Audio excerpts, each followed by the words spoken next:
Na nuvem. Eu vou apresentar aqui para vocês hoje a poesia do Cruz de Souza e concentrar no Broquéis, né? Então vão ser 4 pontos, né? Primeiro, uma nota sobre simbolismo, que cresce assim, o interesse pelo simbolismo, uma nota sobre o Cruz de Souza, assim, sobre essa trajetória dele.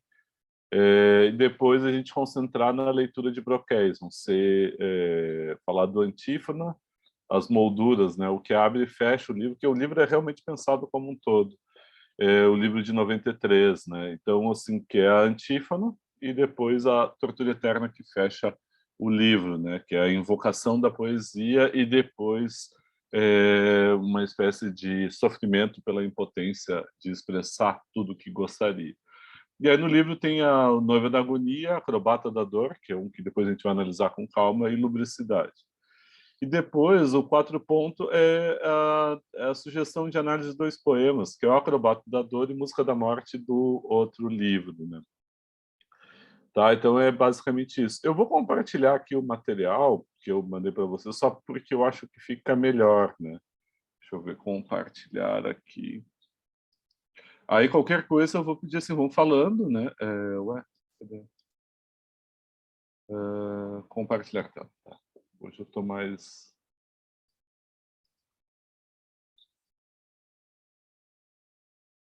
Não sei se está dando para vocês, está batendo o cansaço do semestre já, assim, essa coisa de aula à distância, nossa. Professor, eu entendo como pode, tipo, o ano começou há 3 meses e pra mim parece que eu tô derrotada já, e toda vez que eu penso a recém começou, eu fico tipo, como Exatamente. pode? Eu também não entendo, eu te confesso que eu estou me sentindo assim também. E é impressionante, né? Como realmente, como é que pode? A gente tá acabando março recém. Assim, e a gente acorda meio cansado, né? Coisa estranha. Tá, vamos lá, força. Hoje está também, aqui hoje a tendência é a gente ficar contaminado pelo Cruz de Souza, né? É, Bárbara, 10 cadeiras, eu tô assim, nossa, gente. Na sexta que passou, né, na última sexta, teve a plenária do Instituto de Letras virtual. Bastante gente participou dos professores. Eu não sei o número, mas assim, era um número bem grande, bastante expressivo, para tratar do retorno, né, presencial que vai acontecer já no próximo semestre. E aí, provavelmente, né, quem conseguiu fazer muita cadeira agora talvez não consiga fazer todas, né? Porque tem o deslocamento para o campus, tem a estada lá, né? Agora, mesmo à distância, eu acho que fazer muita cadeira é pesado, porque sabe que eu vou dizer para vocês assim, que eu acho que eu não comentei isso com vocês. Eu fiz letras na URGS, mestrado na URGS e fiz doutorado na PUC. Depois é que eu fiz, tinha filho pequeno, não podia sair, né? Aí depois é que ainda fiz um pós-doc, aí fui para os Estados Unidos. Mas toda a trajetória, o meu vínculo com a URGS é enorme. E eu acho que o curso de letras que vocês estão entrando é melhor do que o que eu fiz. Eu não que não tivesse bons professores, pode ter professores excelentes, né, na minha trajetória, mas eu tenho a impressão de que o curso de letras ele ficou mais consistente agora. Assim, as pessoas são dedicadas, vou dizer 90% dos professores são dedicados integralmente à academia, à universidade, envolvidos. Tudo. Só que às vezes isso é um problema para quem faz 10 cadeiras, porque assim, professores que nem eu, às vezes se esquecem que vocês têm outras cadeiras além de literatura. A minha tendência é perguntar assim, como assim que vocês leem linguística aí? Por que estudar língua portuguesa? Estudem só literatura. E eu sei que não é assim. Eu tento, vocês podem ver até o trabalho que eu peço, é sempre algo que é com tempo, prepare, orienta para sabendo que vocês estão fazendo, mas eu não sabia que era tanto, né? Eu calculava 6, 7 cadeiras, 8 cadeiras no máximo, né? É que o problema é que eu trabalho, tá? E eu trabalho tarde e noite, então eu não vou conseguir ir para quando for presencial agora semestre que vem, por exemplo, eu não Sim, consigo pegar a cadeira da Faculdade de Educação que é de noite. Os horários são horríveis. entendi. Aí eu Sim, peguei são. sim a Faculdade de Educação, né? para não ficar tão mal no ordenamento. Peguei as do semestre, pego mais 2 do terceiro, porque agora quando tiver a matrícula eu preciso fazer só de manhã, então é complicado. Não, muito, olha, quando eu crescer eu quero ser que nem tu, Bárbara, assim, muito racional, muito planejado, achei o máximo isso. Assim, tu entrou e tu já olhou lá adiante, é impressionante. Parabéns, não, é que eu mesmo, não peguei, o meu maior erro foi não ter pego Sociologia da Educação no primeiro semestre, porque eu não sabia como é que funcionava, eu não sabia que não tinha chamada online, essas coisas. Então eu fiquei no ordenamento do primeiro semestre. Sim. E agora eu preciso que seja tudo de manhã semestre que vem, então eu já pensei além, assim, mas eu tô assim, eu tô farelo do bolo. Sim, eu imagino. Eu imagino mesmo. Sério, eu tô pensando, até antes de entrar no Cruz Souza, a gente já comenta um pouquinho, assim, que eu fiquei preocupado, que assim, eu disse para vocês, né, eu entro em aula é bom, eu entro na sala de aula aqui, na minha sala de trabalho, entro na sala de aula, mas eu sempre olho, assim, cronograma para ver pelo menos as 2 próximas aulas, às vezes, assim, que daí vocês sempre recebem e-mail. Na aula de hoje fizemos isso, na próxima aula veremos tal. Aqui está o link da aula de hoje. Porque eu acho que isso ajuda vocês. Eu imagino que se eu tô achando difícil me organizar. Assim, eu não sou, eu sinto falta de gente, né? De estar no campus, rotina, trabalho lá. Tá. Mas dito isso, eu fiquei preocupado porque daí eu vi que a gente está hoje é a 10ª aula, né? Então a gente está entrando, já passou da metade do semestre. Além do esgotamento, o tempo está se escoando. Então agora eu chego ao ponto que nos interessa. Qual seja, eu estou pensando em fazer uma proposta de segundo trabalho para vocês, que é a seguinte: eu vou, aí vai ser uma seleção minha. Eu vou selecionar alguns contos dos autores que a gente trabalhou, eventualmente algum outro autor do período, e alguns poemas. E vou pedir que escrevam uma página de comentário de um conto e de um poema. Então, é como se fossem 2 questões. O que vocês acham? Perfeito. Eu acho que a primeira proposta eu já acho maravilhosa. Essa aí já... Na minha opinião, né? Vocês eu preferia outra. Aprovam, assim, fazer isso? Eu estou constando vocês que a gente sempre... Que eu sei que tem gente que assiste depois a aula, mas daí eu mando para quem não pode assistir presencialmente. No encontro síncrono eu mando por e-mail, né? E vai estar gravado aqui a proposta. Sorto, pode repetir a proposta? Desculpa. Que aí eu vou selecionar alguns poemas, contos, por exemplo, do Machado de Assis, do Lima Barreto, do João do Rio, do Simões Lopes Neto, e eu vou pedir que vocês escolham um daqueles contos para fazer uma leitura, um comentário. Eu vou dar uma proposta, assim, observe a construção de personagens. Vai ter um pequeno... Assim, e aí eu vou pedir que escrevam uma página de comentário. Uma página sei lá, espaço um e-mail, então uma página, 2 de comentário, e eu vou selecionar alguns poemas, sonetos, basicamente, né? Assim, Olavo Bilac, talvez pegue um do Alberto Oliveira, um do Alfonso de Guimarães, os que não estão aqui, né? Um do Cruz de Souza, um do Augusto dos Anjos. Eu vou selecionar um soneto e vão fazer a mesma coisa num comentário, né? Eu não sei se isso não é que eu fiquei com medo de ficar em trabalhos muito grandes, né? Mais outro trabalho, né?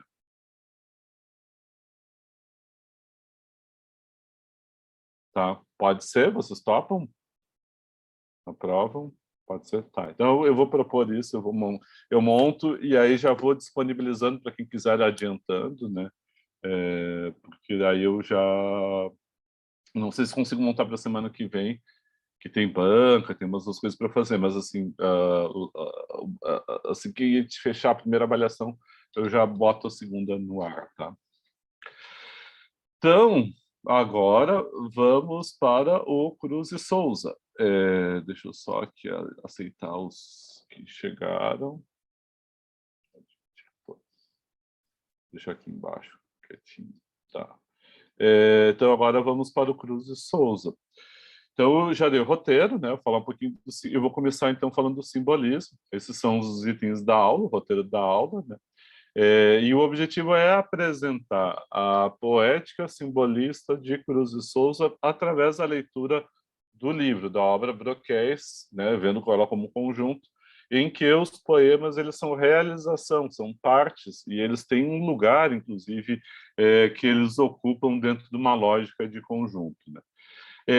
Então, o primeiro ponto do simbolismo, essa é uma apresentação que eu fiz no ano passado, agora eu já revi, tem poucas mudanças em relação ao material que eu mandei para vocês, mas eu vou destacar três citações, perdão, do Paul Valéry, que eu vou ler com vocês e comentar, e um poema de um dos precursores do simbolismo.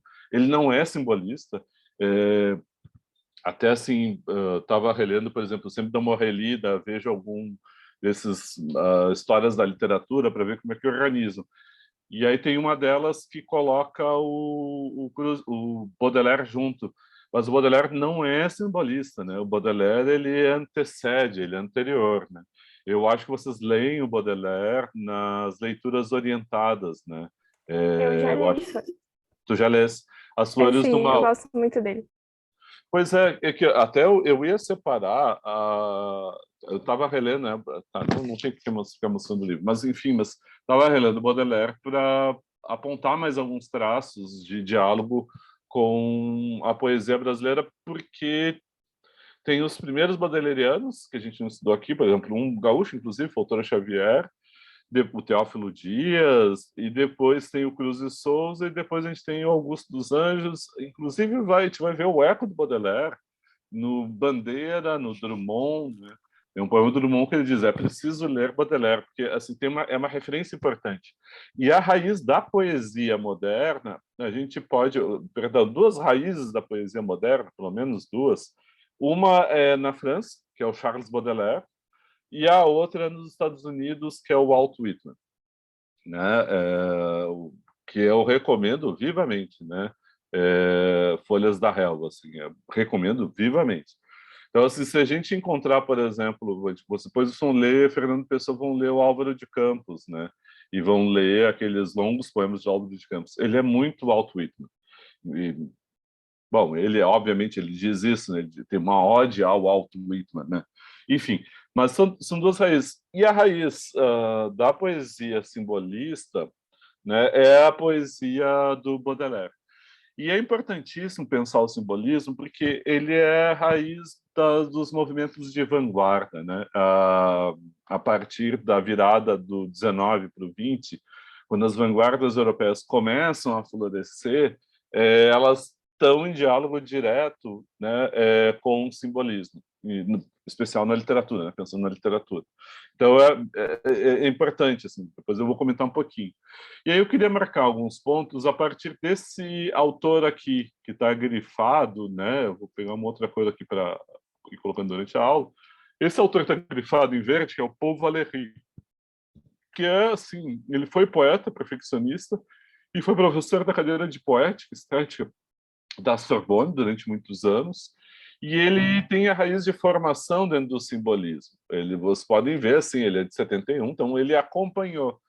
E esse depoimento que ele escreve, que é a existência do simbolismo, ele é interessantíssimo para uma compreensão do que foi o simbolismo na França, né? Então, eu vou pegar agora dele, do Paul Valéry, algumas citações para a gente tentar compreender um pouco essa situação, essa existência do simbolismo, e depois um aspecto da sua poética especial, o que é essa dimensão do símbolo simbolista. Citando, então, Paul Valéry, digo que nossos simbolistas, tão diferentes, estavam unidos por alguma negação. E essa negação era independente de seus temperamentos e da sua função de criadores. Só existe a negação de comum entre eles, estando essencialmente marcada em cada um deles. Por mais diferentes que fossem, reconheciam-se identicamente separado do resto dos escritores e dos artistas da sua época. Por mais que se diferenciassem, se opusessem entre si, às vezes tão violentamente que se excomungavam, injuriando-se, injuriando até mesmo as testemunhas, concordavam, contudo, em um ponto. E esse ponto, como já disse, alheio à estética. Eles concordavam em uma resolução comum de renúncia ao sufrágio do número. Desdenham a conquista do grande público. E não só recusam deliberadamente a atrair o grosso dos leitores, que se distinguem dos realistas, grandes amantes de tiragens numerosas, bastante ávidos pela própria estatística, e que acabaram medindo o valor pela tonelagem vendida. Mas, além disso, recusam também, nitidamente, o julgamento das pessoas ou de grupos que estão em condições de influenciar as classes mais em evidência. É muito dito, né, que a gente, quando lida com o romantismo e o simbolismo, é uma outra referência forte, né, tem uma dimensão do simbolismo que dá um desdobramento do romantismo europeu, a referência do romantismo alemão, do Schlegel, enfim, não vale, não é o caso aqui, mas é uma estética anti-burguesa, né? É uma negação da estética burguesa. E aí há especificamente aqui uma negação de um princípio. Eu tenho que ver com a minha supervisora sobre isso. Há uma negação importante que eu vou pegar essa expressão, que é a negação do sufrágio do número. Sufrágio, né, do voto, né, lembrem das sufragistas, né, aquele direito de participação, de avaliação e de eleição de alguém pelo voto da maioria. Quer dizer, eles não querem ser escolhidos ou serem valorizados porque muita gente comprou o livro. Eles não querem ser valorizados porque muita gente elogiou. Eles não querem ser valorizados porque enriqueceram, porque ganharam muito dinheiro. Então, o número, em termos de racionalização estatística, de quantificação, não é o caso deles. Por exemplo, a gente tem um critério que até hoje a gente vê as listas de mais vendidos, que é o critério do mais vendido e do mais assistido. Então, a gente tem os blockbusters dos filmes, que são os mais assistidos. A gente entra num streaming, a gente entra, tem lá quais são as séries mais assistidas da semana na sua região, quais são os filmes. Então, tem um critério que é da quantidade.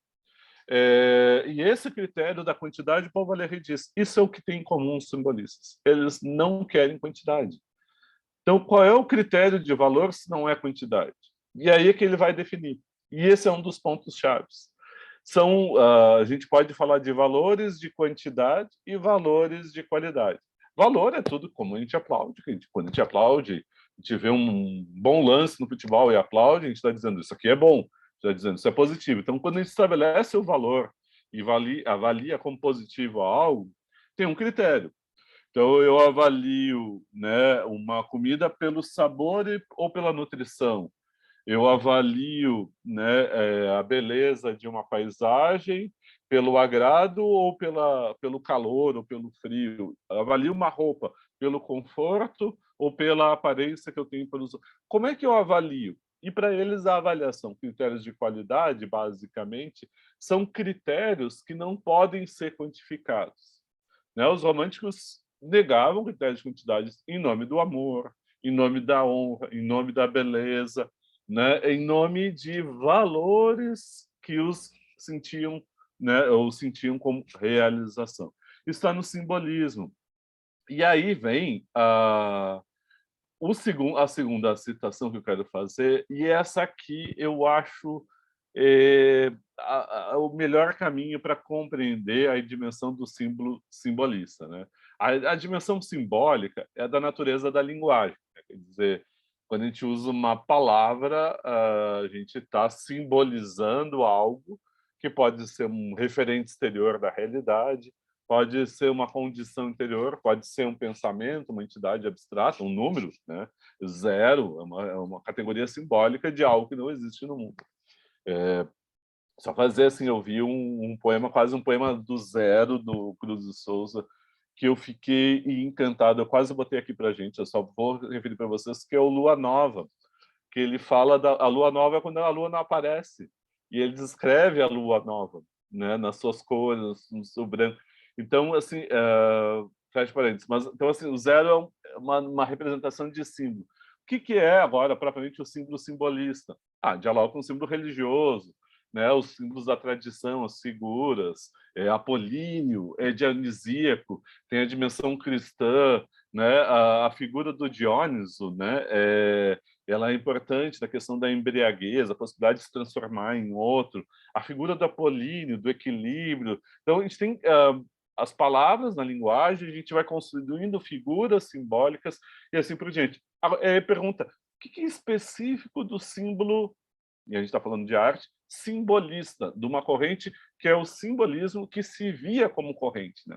Aí eu vou ler a citação do Paul Valéry, que eu acho que ele nos dá um caminho para entender melhor isso. Uma circunstância da época e com que nos ocupamos levava ao extremo a intensidade da emoção estética quase mística. Repare, intensidade da emoção estética quase mística. Não é mítica, é mística, né?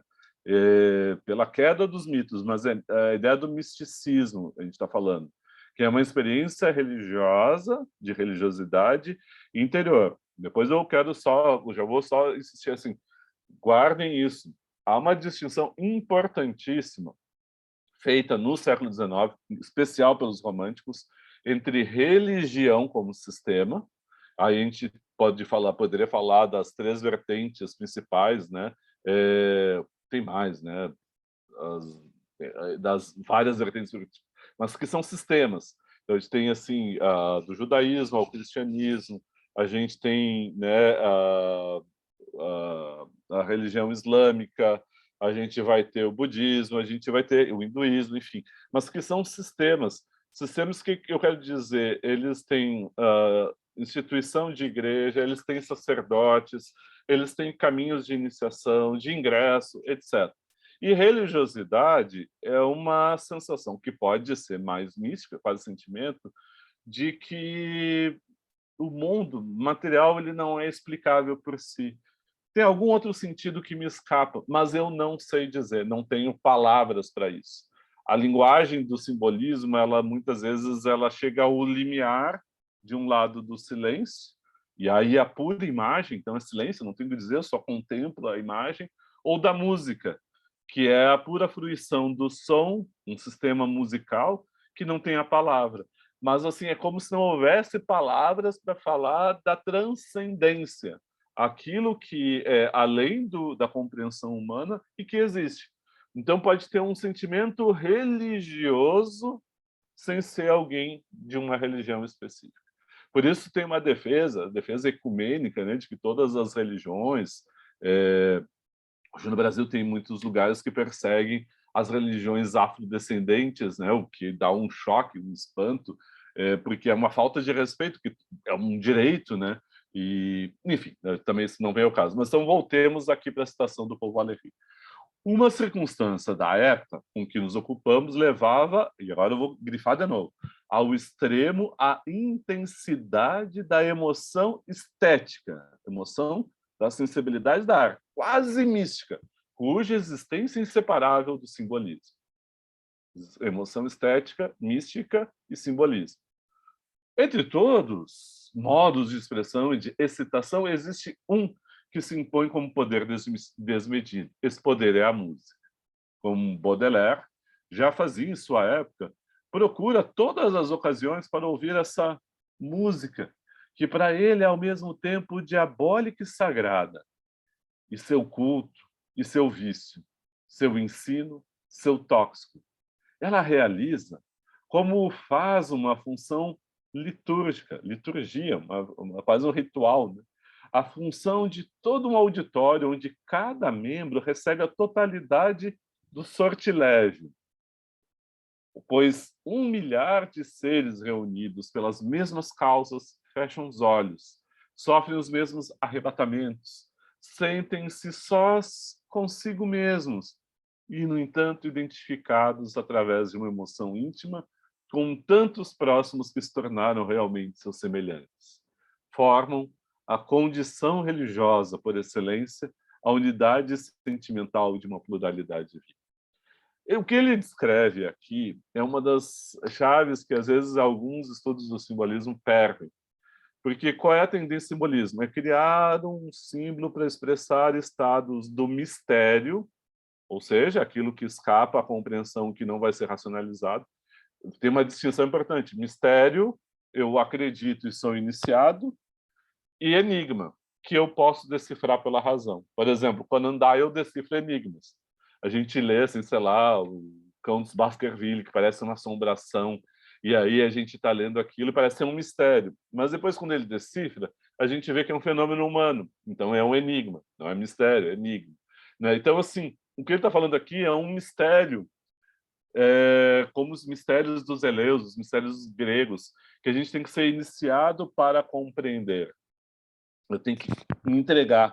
Para além da razão, tem que acreditar, tem que ter a fé, tem que entrar. E aí eu vou ter a experiência desse sortilégio. Fechar os olhos e sentir a emoção da música, identificado numa emoção, dessa fruição sensível, algo que me transporta para além da mera da cotidianidade, do mero prosaísmo. E aí é que eu quero frisar uma das coisas. Aqui a gente está entrando, quer dizer, essa é a experiência do simbolismo. Normalmente se fala do individual, mas vocês repararam que ele está falando aqui de uma comunidade.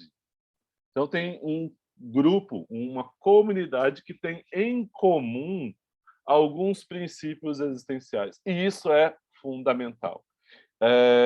O simbolismo ele vai existir como princípio estético, aí tem os protocolos de criação, as maiúsculas, as reticências, o jogo sonoro, né, das aliterações e assonâncias dentro do poema, um ritmo marcado, melódico, tem uma série de marcações, né?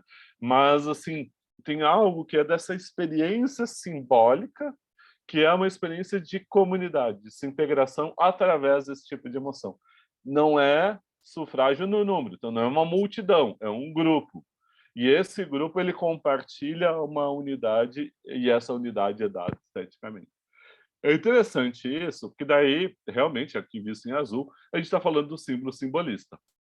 Aqui entrou. O símbolo simbolista é aquele que ele é construído dentro dessa vertente. Agora, eu quero só pegar mais uma citação do Paul Valéry. Só aqui eu vou só fazer um comentário, né? Tem um grau de experimentação da forma poética que vai levar ao verso livre, né? Eu acho que a gente pode não se é difícil dizer quem é que inventou o verso livre, mas eu diria que o principal figura do verso livre é o Mallarmé, né? E aí recomendo que procurem, olhem na internet um poema chamado Um Lance de Dados. Um lance de dados, un coup de dés, que são palavras dispostas. Então, ele vai explorar a tipografia, né, a disposição das palavras na página. E aí, um lance de dados não é o acaso, etc, etc. Então, assim, tem uma experimentação da linguagem levando ao seu limite sempre, né? E isso é muito da estética simbolista, no princípio de negação das formas constituídas. Agora, o que eu quero pegar da última citação? É esse ponto aqui. Esse texto do Paul Valéry, é importante compreender que ele é escrito nos anos de 1930, né? São memórias ali. Por que eu quero trazer isso? Porque são anos de intensa, não só a questão da modernização, né? E a modernização da industrialização mais intensa, a gente já passou, né, a segunda revolução industrial, mas a gente está num período de intensificação política dos regimes autoritários, totalitários, né? A gente tem o fascismo na Itália, o nazismo, a gente tem o franquismo, o nazismo na Alemanha, o franquismo na Espanha, a formação do salazarismo em Portugal. Tem uma tendência de regimes totalitários que vão se constituindo, e autoritários, que vão se constituindo e vão restringindo os espaços de realização. É um período bastante complicado. Eu acho que a gente tem, agora em 2020, a gente tem muita afinidade com esse período dos anos de 1930. Então, por isso, fazendo esse contexto, a citação dele ganha um valor maior ainda. A grande desordem das coisas humanas, que tanto se revelou, citando Paul Valéry aqui, né, que tanto se revelou desde que começou o século XX, só poderia, sem dúvida, tornar absolutamente impossível essa vontade de cultura separada, essa preservação dos gostos e dos requintes, longe da publicidade, do movimento das trocas estatísticas, da agitação que confunde cada vez mais todos os elementos da vida. Terminarei, então, observando que o simbolismo é hoje, e de hoje em diante, o símbolo nominal do estado de espírito das coisas, do espírito mais oposto àquele que reina e mesmo que governa atualmente. Nunca a Torre de Marfim pareceu tão alta. Esse impulso que a gente... ele não comenta das vanguardas. As vanguardas tiveram um impulso semelhante ao do simbolismo, de formar grupos. Nos anos 60, 70, as comunidades alternativas, de vida alternativa e de vida comunitária, é essa tentativa de viver numa cultura separada, preservação de gosto e requinte, longe da publicidade, do movimento de trocas estatísticas, da agitação que confunde, cada vez mais todos os elementos da vida. Ou seja, criar uma cultura que se separe dessa lógica, que é a lógica da racionalidade, do cientificismo, que é a lógica do mercado, que é a lógica do racionalismo, do pragmatismo político, uma comunidade que viva por valores humanos e que tenha a arte no seu centro. Eu disse, isso daqui é algo que não tem mais lugar. Ou seja, essa possibilidade de viver em separado não é dada para nós mais. Isso diz nos anos 30. Eu diria que isso é muito atual. E isso torna a releitura do simbolismo hoje extremamente atual. Porque eu não estou vendo o simbolismo os procedimentos técnicos que são importantes também, mas a gente não está vendo por isso. A gente está vendo o simbolismo como um esforço de escapar de um mundo ou de uma lógica que não permitia a realização humana. Assim, isso vai ecoar em alguns momentos. No surrealismo, ele não vai comentar, mas ecoou no surrealismo. Há encontros surrealistas hoje, é uma internacional surrealista, né? Socialista, surrealista, que até hoje atua, mas é sempre nesse sentido de utopicamente pensar uma outra cultura possível. O nó do simbolismo é que ela era separada e ela não transformava o mundo. A tentativa dos vanguardistas é que essa cultura, essa nova lógica, ela possa transformar o mundo inteiro. Então, isso daí é a outra coisa. E aí eu vou dar como exemplo de uma raiz, um dos precursores. Vocês viram que tem aqui a descrição dos símbolos de uma das autoras que mais estuda, que é essa Ana Balakian, né? Os símbolos, os diferentes símbolos. E esse é visto como um dos poemas de referência do simbolismo, que é de raiz do simbolismo. Isso, o Baudelaire e as Flores do Mal são bem mais que o simbolismo. Então, eu vou dar um exemplo de que não está aqui e que eu poderia trazer, mas não é a vertente do Baudelaire, que o Cruz de Souza recupera, que são os quadros parisienses, que aí é o Baudelaire defrontado especificamente com a modernização urbana de Paris, né? Então, isso não está aqui. Só que aí está aqui algo que eu vou usar uma expressão de leitura do Walter Benjamin, que é a possibilidade de uma experiência preservada das agruras da vida cotidiana e do realismo, que é essa da correspondência, né? La correspondance, que é as coisas que se correspondem, essas semelhanças que não vão além da aparência física, elas mostram afinidades, elas encontram. Então, eu só vou referir, né, é melhor ler, né? Correspondências. A natureza é um templo onde os vivos pilares deixam às vezes sair confusas falas. O homem, nele, passa através da floresta de símbolos que o observam com olhares familiares. Como os longos ecos que de longe se confundem em uma tenebrosa e profunda unidade, vasta como a noite e como a claridade, os perfumes, as cores, os sons se respondem. Há perfumes frescos, como a carne das crianças, doces como os oboés, verdes como os prados, e outros, corrompidos, ricos e triunfantes, tendo a expansão das coisas infinitas, como o âmbar, o almíscar, o incenso e as resinas que cantam os transportes do espírito e do sentido. Então, a grande chave é que há uma unidade é nessa noção do templo, em que os símbolos nos olham. E aí, vejam que, eu vou lembrar assim, estética é um discurso do corpo. Esteses, que a raiz de estética é sensibilidade. Então, a obra de arte, ela para existir, ela tem que existir materialmente. É um corpo material no mundo que ganha forma, uma forma tal que nos impacta a sensibilidade. Seja a visão, quando eu vejo uma pintura, vejo um filme, seja a audição, quando eu escuto uma música, mas normalmente a gente tem outros sentidos que são menos privilegiados. O tato, talvez a escultura ainda nos chame a atenção do tato, mas assim, se no museu a gente tentar ficar tocando, né, a superfície do mármore, da argila, do barro, a gente vai ser proibido, mas assim tem o tato. E aí o que ele está priorizando aqui não é nem talvez um dos perfumes, perdão, um dos sentidos da sensibilidade mais primitivos, que é o perfume.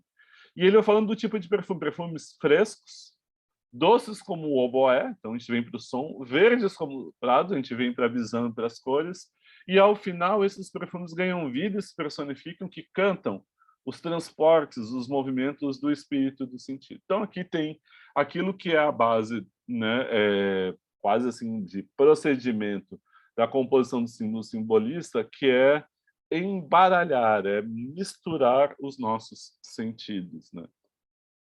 Tá tranquilo até aqui, gente? Tô falando da estética simbolista. Eu vou agora para o próximo ponto, mais rápido, do Cruz Souza, para ir para o Broquéis. Tranquilo? Muito chato? Muito pesado? Capaz, olha. Pra mim tá bom. Tranquilo. Tá tranquilo, é. Tranquilo. Tá. Professor. Bem interessante. Tá. Eu não sei se vocês já tinham estudado o simbolismo, assim, era uma curiosidade que eu tinha. Assim, sim, no ensino médio. Eu nunca estudei isso. É que eu acho interessante que a gente vai ver é uma tentativa de movimento. Então tem uma questão de grupo, de coletivo, né? E hoje é muito raro a gente encontrar movimentos estéticos, grupos se reunindo com uma proposta estética, e principalmente numa dimensão que ainda aí era europeia, transnacional, que acaba repercutindo na América, né? Nas Américas. Mas, assim, essa capacidade de compartilhar pressupostos, artes, uma das coisas que eu estava me dando conta, assim, revendo o material, que é importantíssimo para a gente que, né, vai dar aula que é professor, né, e vai dar aula de literatura, é ver que o simbolismo ele reinventa a tradição. Em que sentido? Ele vai destacar da tradição aqueles autores que lhes são importantes, né? Então, Baudelaire é um deles. Não só define Baudelaire como uma raiz do simbolismo, mas define uma leitura e uma seleção dos poemas do Baudelaire que lhes impactam mais. E normalmente os movimentos fazem isso, né? Então, se vocês verem, agora a gente está em 22, semestre que vem a gente vai falar disso, né? Mas então, assim, está no centenário da Semana de Arte Moderna Brasileira, e aí não tem só aquilo que eles defendem que se faça, tem aquilo que eles são contra e descartam. Então, por exemplo, eles dizem, olha, chega de leitura de Olavo Bilac, né? Não precisa inventar uma máquina para fazer versos, diz o Oswald de Andrade, porque já foi inventado, já existe o poeta parnasiano. Então, assim, ser chamado de parnasiano depois do modernismo virou uma ofensa, né? É ofensa mesmo, assim, né? De dizer para um poeta, eu vou dar um exemplo de uma polêmica que era entre o Roberto Schwartz e o Augusto de Campos. O Augusto de Campos escreve um poema, que é um não, uma negação, e o Roberto Schwartz comenta aquele poema e diz que ele é tão formalista como Vicente de Carvalho, que era um epígono do parnasianismo. Nossa, só faltou xingar a mãe, como se estivesse xingando a mãe, né? Assim, como se realmente assim eles se sentissem ofendidíssimos porque um está dizendo para o outro que é parnasiano. Então isso é interessante ver essa trajetória, e o simbolismo tem algo assim, né? Sim, esse é um dos pontos. Agora a gente vai comer. Não, eu não preparei para falar da cor branca, não, Érica, mas assim, a, é isso, chama ele de parnasiano que vai ser bom. Seu parnasiano. Assim, tu entende tanto de poesia quanto um poeta parnasiano. Virou ofensa, né? E olha que a gente viu o Bilac aqui, o Bilac é interessante, né? Tem coisas interessantes a serem lidas, discutidas, a poesia erótica dele, que é pouco vista, é bacana, né? Enfim. Mas depois a gente vai comentando a cor branca também, daí assim, porque tem as marcações, né? E assim, porque... Então eu vou comentar aqui, né? Porque eu já vou partir disso, né? A trajetória do Cruz Souza, vocês podem ver, assim, 61 a 98, ele morre 37 anos, né? Tem uma trajetória bem rica. Ele era filho, os pais dele eram negros escravizados em Santa Catarina e o... Agora me esqueci o nome do marechal quando partiu para a guerra. Paraguai e alforriou todos, mas continuou protegendo, eles continuaram vivendo juntos. Era daqueles fenômenos dos senhores não violentos, né? Enfim, em especial o Cruz de Souza, eles não tinham filhos, recebeu uma educação bastante refinada no sentido de educação letrada, o que é fora, né? Lembrar na época que o Cruz de Souza estuda, ele nasce em 61, 75%, ou seja, 3 a cada 4 habitantes no Brasil, eles eram analfabetos. Eu vou repetir, 3 a cada 4 eram analfabetos.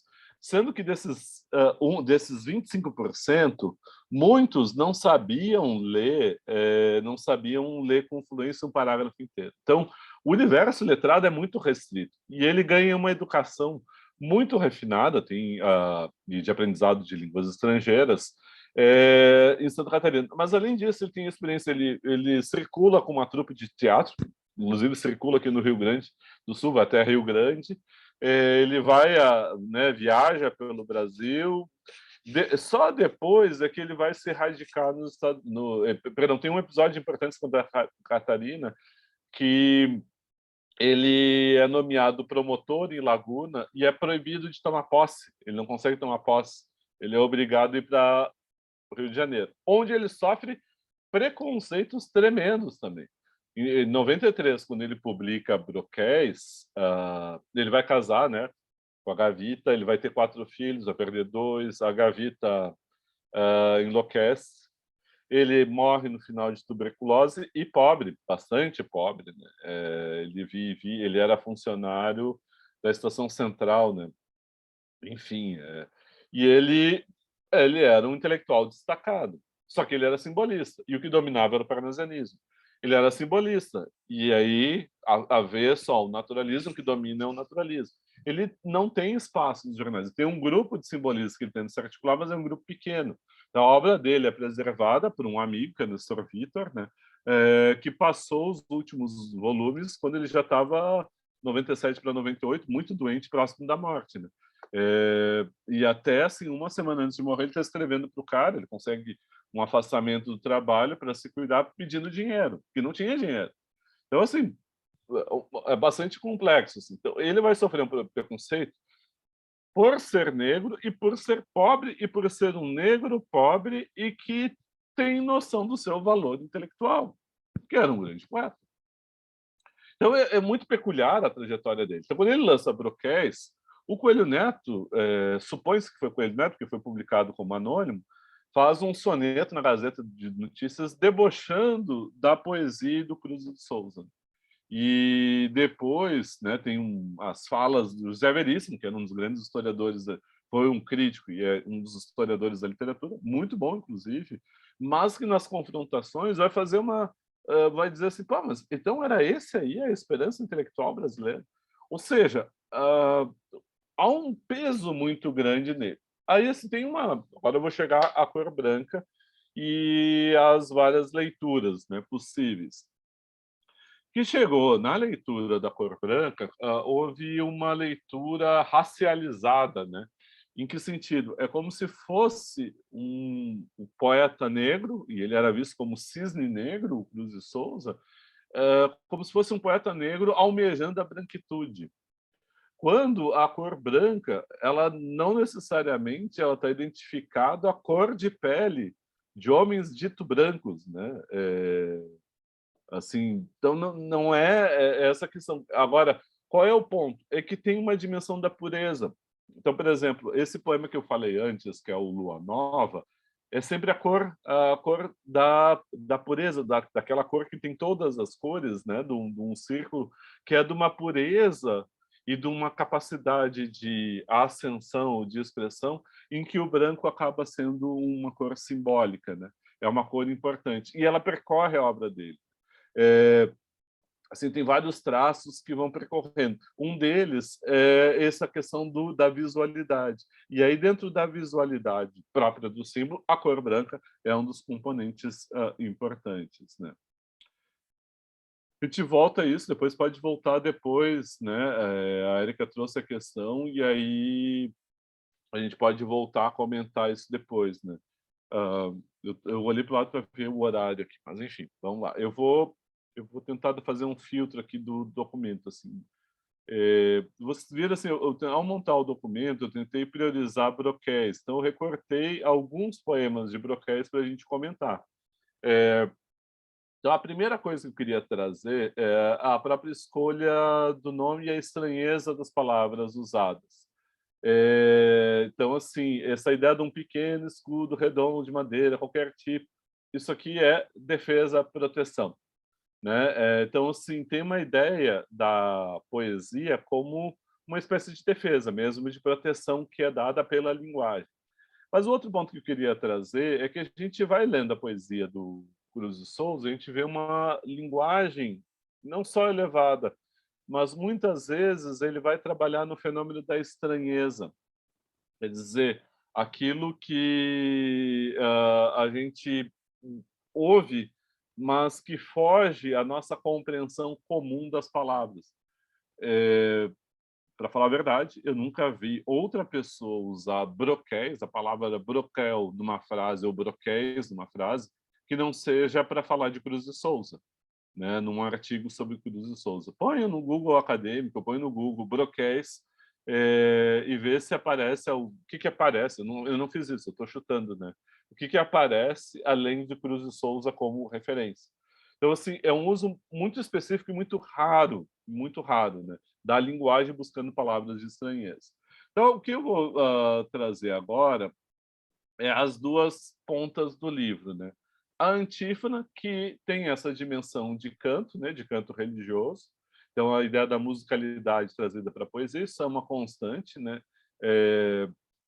Esse limiar entre poesia e canto não é algo recente, é uma coisa que sempre foi, né? A ideia da lírica, era um instrumento para tocar e acompanhar a declamação. Muitas vezes a declamação ela ganhava uma entoação própria do canto, outras vezes um modo de falar, uma prosódia diferente da fala cotidiana. Mas, em todo caso, o uso da linguagem e a ênfase na sonoridade, ela tinha uma marcação, que era dos versos regulares que eram dados e ditos de forma rítmica, né? Sempre lembrando, né? Poesia ela é a palavra, mas é a palavra que se desdobra como imagem. Então a gente vai imaginar as formas alvas, brancas, formas claras e puras, mas a gente vai também escutar. Ela é som. Então ela é verso. Então ela é verso e imagem. E o verso, né, é a ideia do retorno rítmico, regular e previsível. Tem uma base mnemônica, né? A poesia é oralidade, quer dizer, é para lembrar, é para se envolver. E aí tem um encantamento que é melódico, que às vezes é até difícil explicar. Eu acho, para mim, em termos de estudo de literatura, é sempre um exercício encontrar uma possibilidade de figurar, de dar palavras, de explicar essa experiência, esse impacto sensível que a poesia dá. E a poesia que eu acho mais me desafia, e vocês vão ver, é essa poesia simbolista, né? Enfim, vamos lá, antífona. Eu vou fazer uma leitura, ele é longo, não é tão longo, eu vou fazer uma leitura destacando alguns momentos, né? Vejam que aqui é uma invocação, né? Oh, Deus, meu Deus, oh, meu Deus, oh, alguma coisa. Está invocando alguém, né? Só que está invocando uma personificação, que é forma. É difícil definir o que é uma forma. Você já viu uma forma andando por aí? Não, é a matéria que ganha forma, né? Forma é uma configuração da matéria, né? Então, vamos lá. Ó, formas alvas, brancas, formas claras, de luares, de neves e de neblinas. Ó, formas vagas, fluidas, cristalinas, incenso dos turíbulos das aras. Formas do amor constelarmente puras, de virgens e de santas vaporosas, brilhos errantes, mádidas frescuras e dolências de lírios e de rosas. Indefiníveis músicas supremas, harmonias de cor e do perfume, horas do ocaso, trêmulas, extremas, requiem do sol que a dor da luz resume. Visões, salmos, cânticos serenos, surdinas de órgãos flébeis soluçantes, dormências de volúpicos venenos, sutis, suaves, mórbidos e radiantes. Infinitos espíritos dispersos, inefáveis, edênicos aéreos, fecundai o mistério destes versos com a chama ideal de todos os mistérios. O sonho, as mais azuis diafaneidades, que fuljam, que na estrofe se levantem, e as emoções e todas as castidades da alma do verso pelos versos cantem. Que o pólen de ouro dos mais finos astros fecunde e inflame a rima clara e ardente, que brilhe a correção dos alabrastros sonoramente, luminosamente, forças originais, essência, graça, de carnes de mulher, delicadezas, todo esse eflúvio que por ondas passe do éter nas róseas e áureas correntezas, cristais diluídos de clarões álacres, desejos, vibrações, ânsias, alentos, fulvas vitórias, triunfamentos acres, os mais estranhos estremecimentos, flores negras do tédio, flores vagas dos amores vãos, tantálicos doentios, fundas vermelhidões das velhas chagas, em sangue, abertas, escorrendo em rios, tudo vivo e nervoso e quente e forte, dos turbilhões quiméricos do sonho, passe cantando ante o perfil medonho e o tropel cabalístico da morte. Ufa, difícil para burro ler isso aqui em voz alta. Outra vez eu tinha lido trecho, agora ler inteiro, assim, eu vi que tem uma digitação trocada ali, todas as castidades. Agora, repare assim, uma estrofe, ó, formas do amor, indefiníveis músicas supremas, horas do ocaso, visão, perdão, pulei aqui, uma, duas, aí três, quatro, na quinta estrofe, ou seja, depois de 18 versos, são 4 quadras e mais 2 versos, infinitos, eu vou destacar aqui, essa estrofe aqui, infinitos espíritos dispersos, inefáveis edênicos aéreos, e aí vem a palavra, o verbo. Gente, o cara falou durante 18 versos, 4 estrofes e meia, só listando aquilo que ele está invocando. Ele está invocando uma série de entidades difíceis de definir, e tem um grau de musicalidade no ritmo. A gente tem aqui quadras de versos de rimas regulares. Aqui eu não botei o esquema rítmico, né? E nem o esquema de rima, mas assim, a gente tem um jogo, muitas vezes, de rimas, sei lá, sutis e suaves, mórbidos e radiantes. Sutis, que é um jogo sonoro que ele é quase encantatório. Para chegar, então, ao verbo. E aí, o que ele usa no verbo? Ele usa a segunda pessoa do plural, vós.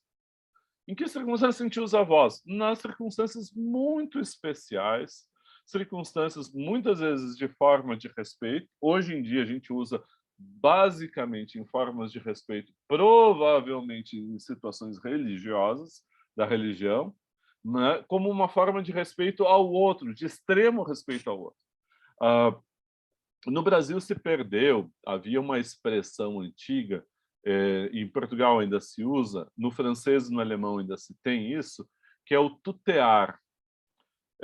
Então, uma pessoa, depois de alguns anos de convívio, vou pegar o exemplo da Alemanha, que ainda mantém formas convencionais, quer dizer, dois colegas convivendo, um professor, eles são muito hierárquicos, né?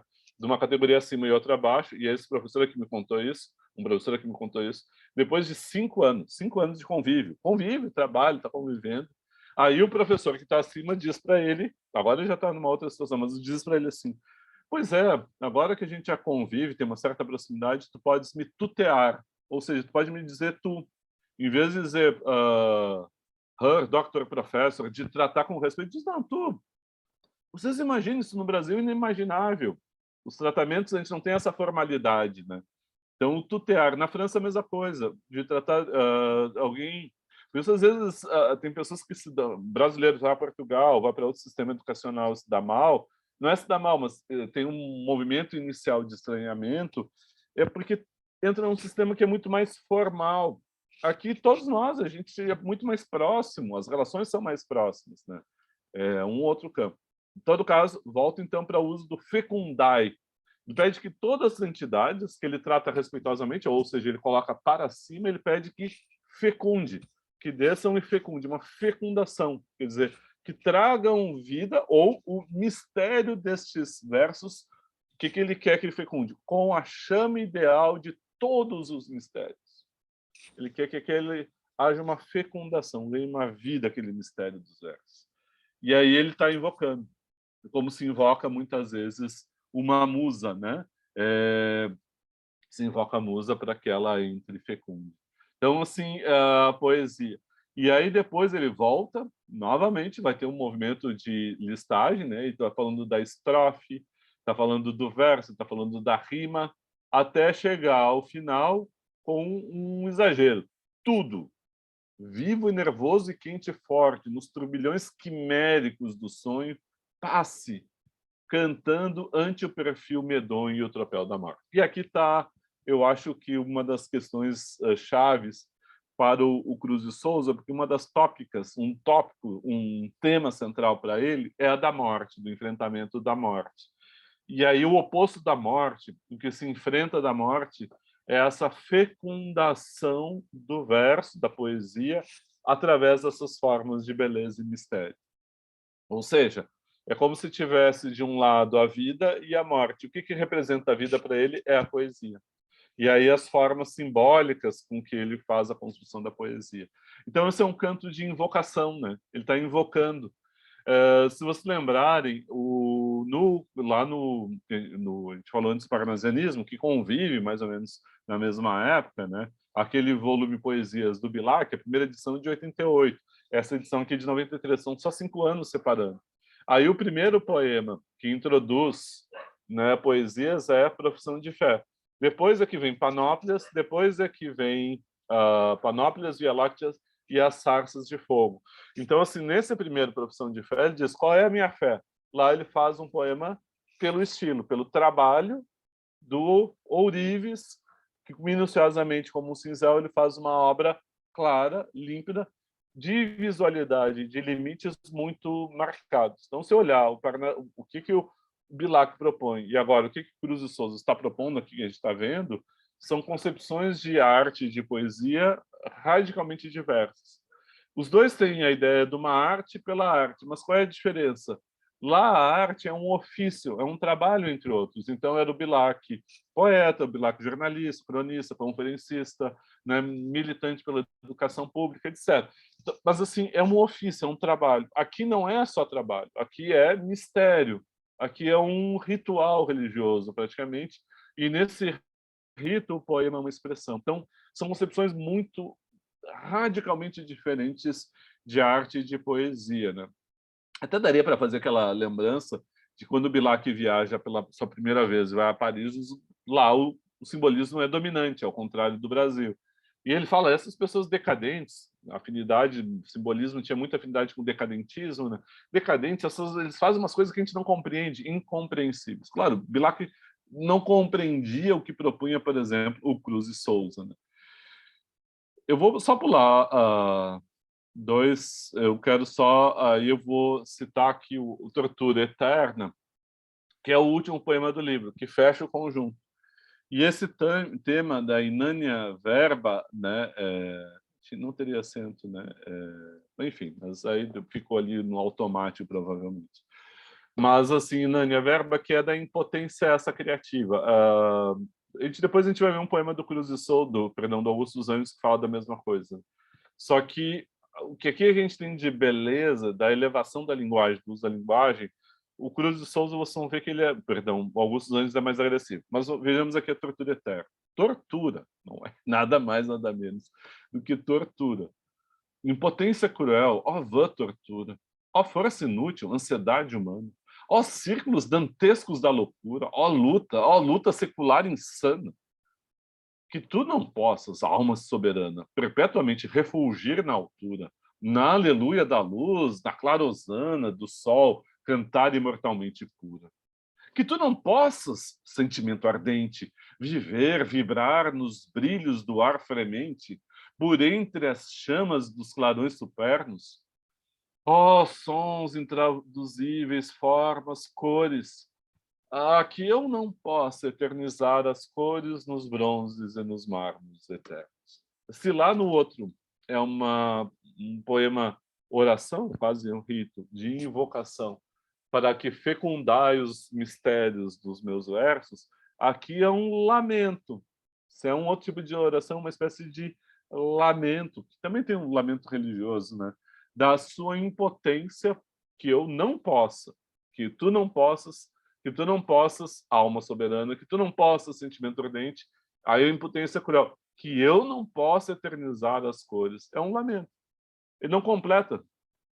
Que eu não possa, né? Poxa, que eu não posso, daí tal coisa. Ele não completa. É simplesmente esse lamento aqui da impotência. Aí tem dois exemplos de análise que eu botei aqui, que é o Acrobata da Dor, que é um exercício interessante de análise, assim, que pelas camadas, análise poética mesmo, né?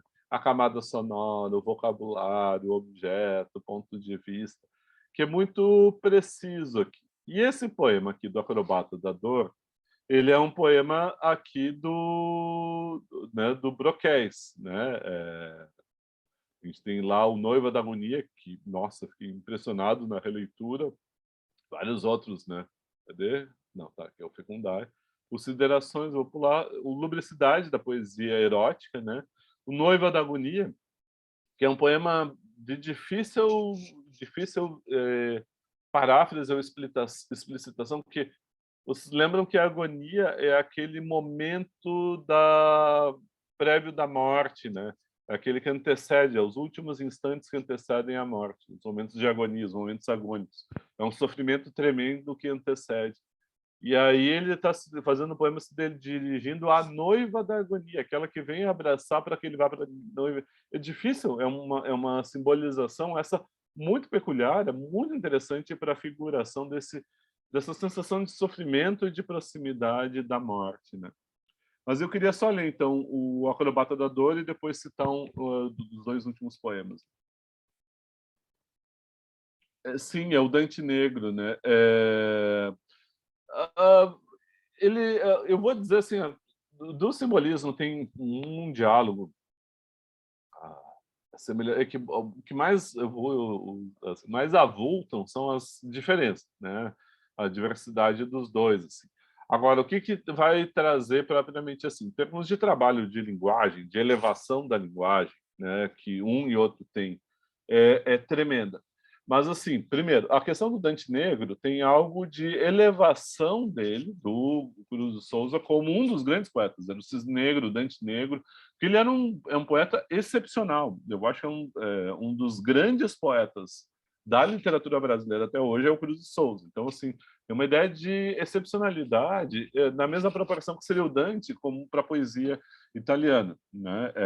Então tem um ponto que é desse. Agora, para dentro da ligação com a poesia simbolista, vou te dizer, o poeta simbolista, ou um pouco pós-simbolista, que é uma geração avante, é um poeta aqui do Rio Grande do Sul, que foi diretor aqui perto da Biblioteca Pública do Rio Grande do Sul, que é o Eduardo Guimarães, que é a Divina Quimera, né? há uns 3, não foi antes da pandemia, uns 3 anos, teve uma banca ele era aluno da URGS, eu acompanhei ele também, né, na URGS, e ele defendeu era o doutorado já, o mestrado e depois ele foi para o doutorado, em torno da Divina Quimera, do Eduardo Guimarães, mostrando a influência do Baudelaire e do Dante, que aí ele vai buscar as figuras dantescas para lá. Então, esse é o segundo ponto. Agora, voltando para o Cruz Solto, também o que tem a ver com Dante? Tem a questão da busca simbólica também, né? Em termos de expressão, muitas vezes, do liminar, da morte, da existência. Então, a gente vai voltar lá para o Dante. E desde a chamada, né? Eu vou voltar aqui. Respira, vai adiante. Então, assim, desde o momento inicial, né, em que ele faz aquele poema em primeira pessoa, que ele está às portas do desespero com as feras ou ameaçando, ele é resgatado pelo Virgílio, a pedido de Beatriz. Ele vai percorrendo cada círculo dos infernos, ele vai encontrando naquelas figuras, naquelas expressões, que tem alto grau de humanidade no seu sofrimento, mas, ao mesmo tempo, tem alto grau simbólico e figurativo, tem algo no Dante que é muito vivo e que vai ser recuperado pelos simbolistas. Mas, curiosamente, me parece numa forma que não é própria do Dante. Tipo de forma de representação, porque lá no Dante a gente encontra ainda um andamento que ele é andamento narrativo.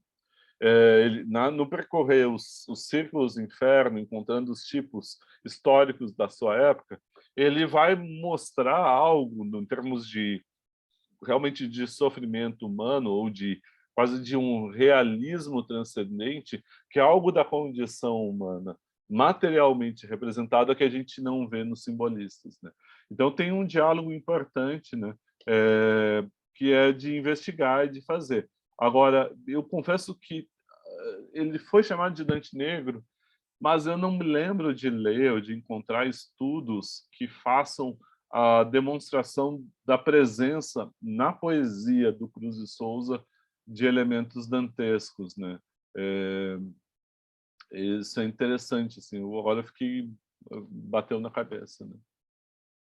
Interessante, mas é uma questão interessante essa, Érica. Agora, o que eu destaco mesmo esse valor do Cruz de Souza, assim, né? Então, eu vou ler, que já são 11h45, eu vou ler o Acrobata da Dor, e depois eu vou citar um poema que mostra uma quebra um pouco, né? Que esse poema eu gosto muito, do Acrobata da Dor, né?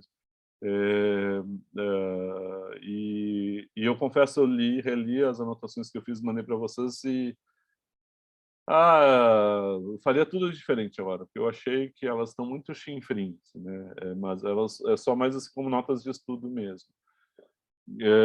Ler e eu vou tentar dar o tom do poema e o ritmo, né? Eu gosto muito dos sonetos do Cruz de Souza, e esse soneto é um deles em especial. Né? Acrobata da Dor. Gargalha, ri, num riso de tormento, como um palhaço que, desengonçado, nervoso, ri, num riso absurdo e inflado, de uma ironia e de uma dor violenta. Da gargalhada atroz, sanguinolenta, agita os guizos e, convulsionado, salta gavoche, salta clown, varado pelo estertor dessa agonia lenta. Pedem-te bis e um bis não se despreza. Vamos, retesa os músculos, retesa nessas macabras piruetas d'áço. E embora caias sobre o chão fremente, afogado em teu sangue estuoso e quente, ri, coração, tristíssimo palhaço. Essa ideia do palhaço e da dor, do fazer o outro rir, mas sofrer, é um paradoxo da arte que é bastante recorrente, né? Primeira coisa que eu queria comentar com vocês, que não está aqui no comentário propriamente dito, pelo que eu vi, tem uma dimensão muito forte, que é uma dimensão irônica e corrosiva no Cruz de Souza. Né? E aí vamos ver agora em termos de forma. Primeiro, a gente está falando do soneto decassílabo. Vocês podem olhar o sistema de rimas, né? Normalmente as duas primeiras estrofes elas tendem a seguir né, esse tipo de ABBA, os dois terceiros, isso aqui varia, mas tem muito da sonoridade interna, né? Que a gente vai encontrando nas aliterações, né? Riso, né? É muito marcado, A parte de nasalização que às vezes aparece, as fricativas. Então, você tem um jogo sonoro que é muito evidente quando a gente lê. E aí também nos movimentos de assonância. Então, assim, o I, né, do ri, riso, ri, inflado, violenta, ironia, é muito forte. Bis, bis. Então, assim, tem sons que percorrem de modo recorrente, no modo como você nos coloca, que tem um envolvimento melódico. Agora, o que a gente vai encontrar marcado aqui? Tem uma relação que é provavelmente a marca imperativa da relação com o outro, né? Em que ele pede ri, né? Ele pede para o outro ri, ri, ou ele manda o outro ri, e a gente vai descobrir quem é o interlocutor, a quem ele se dirige desse modo, que é um modo entre, né, conselho, mas basicamente agressivo, irônico, que é o final. Ri, coração tristíssimo palhaço. Ele olha para o coração e diz, ri, coração triste palhaço. Ri. Ele estava dizendo para o coração ri. Então, assim, tem uma coisa que é marcada, que é essa cisão subjetiva. O eu poético que fala, ele não se mostra, ele se desdobra, ele se separa e se desdobra num outro. E aí ele está falando de si mesmo, está falando da sua subjetividade. É como se estivesse falando no espelho. Reparem uma ambiguidade da palavra refletir. Eu vou refletir. Quando a gente fala reflexo, reflexão, tem uma ideia do reflexo também, que é a imagem do espelho. Vou pegar um exemplo que é do Drummond. Tem vários exemplos disso, mas dá para pegar do Drummond, né? Vai, Carlos, ser gosto na vida. Não se mate, Carlos, né? O eu e o meu elefante em que amo desdobrar-me. Quer dizer, o que faz para falar de si, da sua subjetividade? O eu poético se desdobra num outro.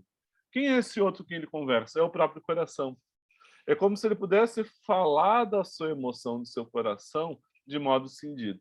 Aí, nesse diálogo, para falar disso, e aí isso já ganha uma dimensão de ironia, que passa muito pela percepção dialógica, né? A famosa ironia socrática vem da dimensão do diálogo e da capacidade, pelo diálogo, de ele mostrar aquilo que o outro não compreendia e levar o outro à compreensão. Então, assim, tem um movimento irônico que está muito marcado nessa cisão aqui. E aí tem esse interlocutor que é definido, o coração, ele é um acrobata da dor, quer dizer, ele faz malabarismos com a dor. E ele é, ao mesmo tempo, um palhaço triste. É um palhaço que faz os outros rir. Então, as ações que ele manda são ações que ele está dizendo para o outro fazer para ser espetáculo aos outros, que pedem, inclusive, bis, como se fosse espetáculo. E ele diz, faça o bis. Depois, eu não vou desenvolver, mas assim, é muito impressionante o eco que tem no Mário Quintana, na Rua dos Cataventos, e outros livros, mas em especial na Rua dos Cataventos, né? Normalmente se fala o vínculo do Quintana com Antônio Nobre, que é um poeta português, mas eu nunca vi desenvolvido o vínculo dele com os poetas brasileiros, em especial com Cruz de Souza e alguns poemas do Cruz de Souza, né? Então, basicamente, é isso. Eu não vou desenvolver mais a análise, mas a Música da Morte é outro que eu acho impressionante, o fascínio da morte, que ao mesmo tempo fascínio da música, assim, uma forma de superação da morte e ao mesmo tempo de encantamento, porque é quase abismo, é quase uma do vértigo, né, da vertigem. Por que a gente tem o medo da altura ambivalente, quer dizer, ao mesmo tempo dá um fascínio e quase um risco de cair, né, no abismo, né?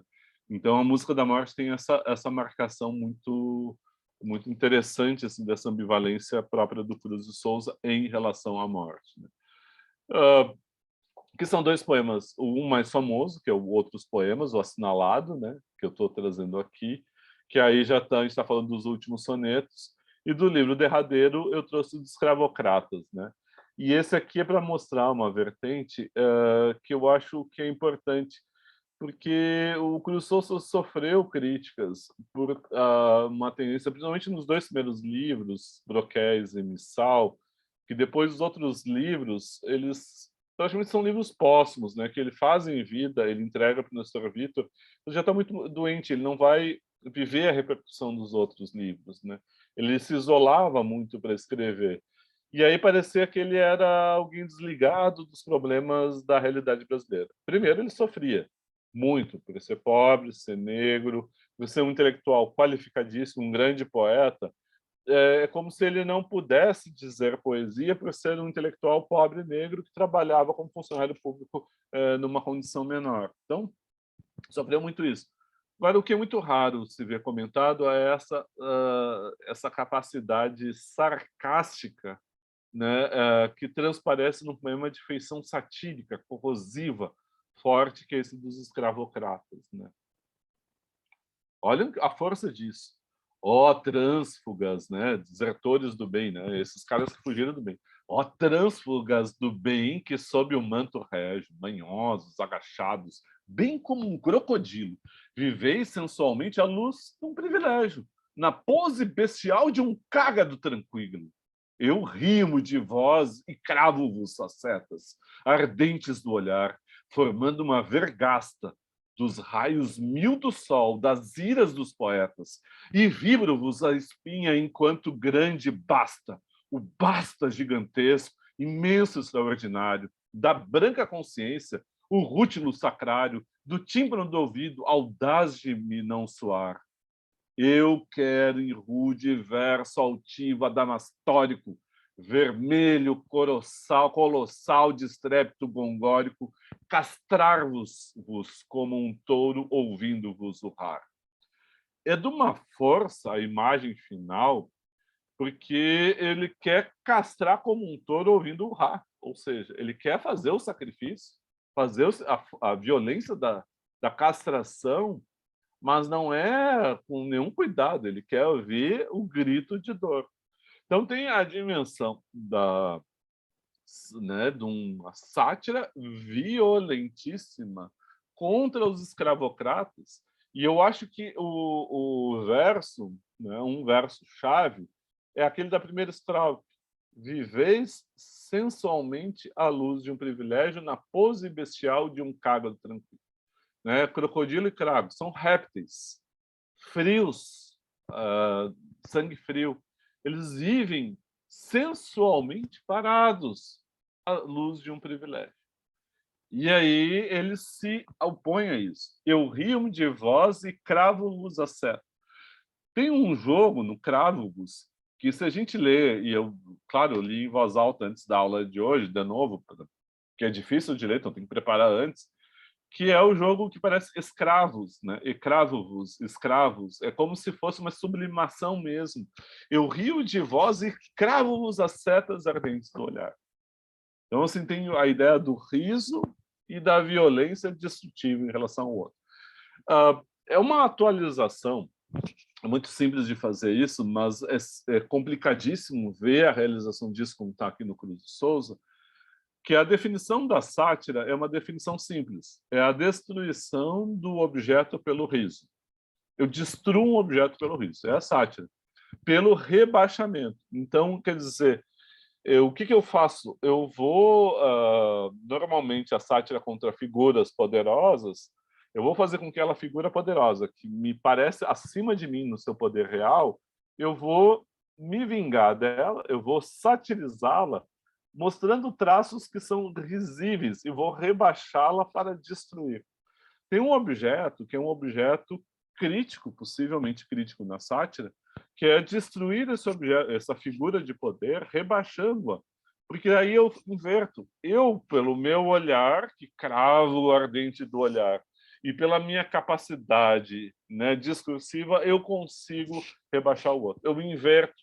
Aquele que tinha poder deixa de ter poder e eu fico assim. Reparem que isso é um procedimento muito comum da linguagem, a gente usar a linguagem para rebaixar. Agora, isso, no caso aqui do Cruz de Souza, tem essa força crítica. Poderia ter uma força conservadora. Eu lembro, só para dar um exemplo, assim, que nem todo riso é um riso crítico, ou seja, é um riso emancipatório. Ele pode ser um riso, e aí esse riso pode ser um riso que prende, submete o outro. vocês convivem, a gente convive com o ser humano, desde a escola a gente convive com seres humanos, desde crianças e adolescentes são muito cruéis. E muitas vezes muito cruéis de darem apelidos, de rebaixarem, desqualificarem o outro através de uma pequena historinha, um pequeno apelido, uma pequena brincadeira. Provocar o riso, em que faz um grupo rir de alguém, e esse alguém ele vai ficar dali para frente, por exemplo, com medo de falar, vai ficar ressentido, vai ficar inseguro, etc, etc. Então, nem todo riso ele é um riso construtivo. Então, por isso, muitas vezes é importante ver aquelas coisas de objeto interessantes de estudo, são as piadas. Porque as piadas, e a gente tem um preparo na nossa formação de professores de língua, de literatura, língua estrangeira, língua portuguesa, linguística, que é analisar o humor e muitas vezes as expressões do riso. Muitas das piadas, elas revelam uma força destrutiva do outro, que é importante olhar. Aqui, nesse caso, eu queria mostrar uma vertente do Cruz de Souza que às vezes é mais esquecida, né? Então, era isso para a gente comentar um pouco. Eu peço, né, eu me alonguei um pouco e não vi todos os poemas. E eu faço o exercício de apresentar antes para mim mesmo, assim, mas eu não ensaio cuidando do tempo, né? Então, tem que cuidar o tempo para diminuir o tempo de exposição, que eu vi que está longo, né? Mas aí, se quiserem conversar, vou parar aqui o compartilhamento para a gente conversar, né? E a Erika falando, às vezes eu penso... Oh, cadê desapareceu o bate-papo? Volta aqui. Às vezes eu penso que os poetas e escritores deviam ser um bônus da vida. Se eles vivessem mais que a maioria das pessoas, imaginem quantas obras mais haveria para a gente ler, e tem alguns escritores que amadurecem. Tem toda a razão. E o Cruz de Souza, eu acho que mesmo o intervalo sendo pequeno, esse sofrimento dele fez com que ele, de Broquéis para Faróis, nossa, Faróis, próximo semestre da Brasileira B, eu vou incluir Faróis, vou fazer um trabalho com Faróis. Tem algumas coisas que eu estou listando para a gente incluir. Né, o Lobo da Gama eu falei já, né, que a ideia é incluir no próximo semestre, e o Cruz do Souza é um deles, né? Assim, incluir o Faróis, assim, ampliar, né? Porque é impressionante como ele amadureceu. Tem eu acho que é a epígrafe que está do Lamartine, que é um poeta francês, né, que usa São Gonçalves Dias, né? E aí ele diz uma coisa que é muito legal, assim, a epígrafe, se eu me lembro bem, faz tanto tempo que eu não trabalho, não releio assim com atenção Gonçalves Dias, né? E a epígrafe, eu acho que dos primeiros cantos como que é o nome? Eu vou tentar lembrar. Os homens comuns, eles falam. Não, como é que é? Os homens comuns, eles gritam. As pessoas sensíveis, elas falam. E os poetas cantam. Né? E eu acho tão legal isso, porque todo mundo precisa da arte, né? Assim, para realização, assim, seja filme, cinema, escultura, pintura, teatro, poesia. Eu acho a arte incontornável, assim, como necessidade do ser humano. E para mim não importa o caminho que a pessoa escolheu esteticamente para se realizar na sua imaginação, mas a poesia para mim ainda é o mais elevado, assim, é impressionante, assim, eu fico muito impressionado cada vez que eu releio, e aí a tentativa de traduzir, né, assim, preparada, eu tento escrever, traduzir para poder falar em aula é muito difícil. Vou dar brasileira ser assim, André, mas pode falar, eu vi que levantou a mão. Vou dar Que bom, estarei lá, hein? Mas eu queria um comentário muito sobre o que a Erika falou, sabe? Às vezes eu fico pensando, tipo, em tantos poetas que tiveram, escritores, enfim, que tiveram, tipo, uma trajetória trágica, sabe? Morreram sem saber da importância que a obra deles teria para as nossas gerações futuras. Por exemplo, o Cruz de Souza, sabe? Quando que naquela época ele ia imaginar que hoje em dia ele seria conhecido do jeito que ele é, e aí por isso que às vezes eu fico pensando, tipo, se eles vivessem mais do que todo mundo, mesmo que escondidinho na deles, assim, só para ter esse conhecimento, sabe? Sabe que eu estava pensando nisso porque, assim, lendo, né, e, claro, nem tudo vem para aula, mas assim, aí leu o soneto que é horrível, e é feito pelo Coelho Neto, né? contra o Cruz de Souza. E é um soneto horroroso, assim. E a gente vê a agressividade, é bullying mesmo, né? Porque ele era um homem negro, pobre e altamente qualificado. E assim, e se movendo por uma estética que eles não reconheciam, né? E aí, agressivamente, assim, ele vai fazer esse, por exemplo, e vinha então torcicolamente numa dança macabra e turba ardente, de pretinhos a rir trajando tanga, festa convulsa, exata da alegria, fandangos, bonzos, tudo em vinho havia, missais, broquéis, pipocas e bugigangas. Então, assim, tu vai olhar, é o Coelho Neto. Por que eu estou dizendo isso? É que o Coelho Neto foi esquecido. E era o principal romancista, ele vai até 1930. Depois o modernismo, se critica o modernismo. Eu acho que o modernismo, assim, Semana de 22 é um efeito catalisador. O que o modernismo acaba trazendo para cá é uma legitimação das vanguardas, né? E das vanguardas uma espécie de palavras em liberdade, né? Que nem aparece nos primeiros manifestos modernistas, mas a possibilidade de emancipação de força das artes, né? E aí, muito dessa coisa do uso de uma linguagem elevada, que ainda tem no Cruz de Souza, que o Augusto dos Anjos, para mim, já é um poeta moderno, né? O Cruz de Souza está no limiar, assim, vem ainda muito... O cuidado dele com as palavras de elevação é maior, por exemplo, que o do Baudelaire. O Baudelaire ele vai usar palavras muito mais rebaixadas, às vezes, que o Cruz de Souza, mesmo na sátira, que vocês podem ver.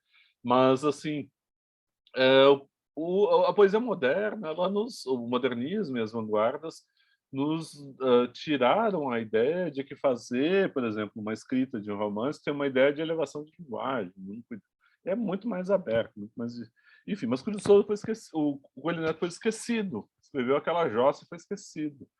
Quer dizer, é atribuído a ele. Eu já fiquei revoltado quando eu li aquilo que era dele, né? Mas assim, não foi esquecido. E o Cruz de Souza não, né?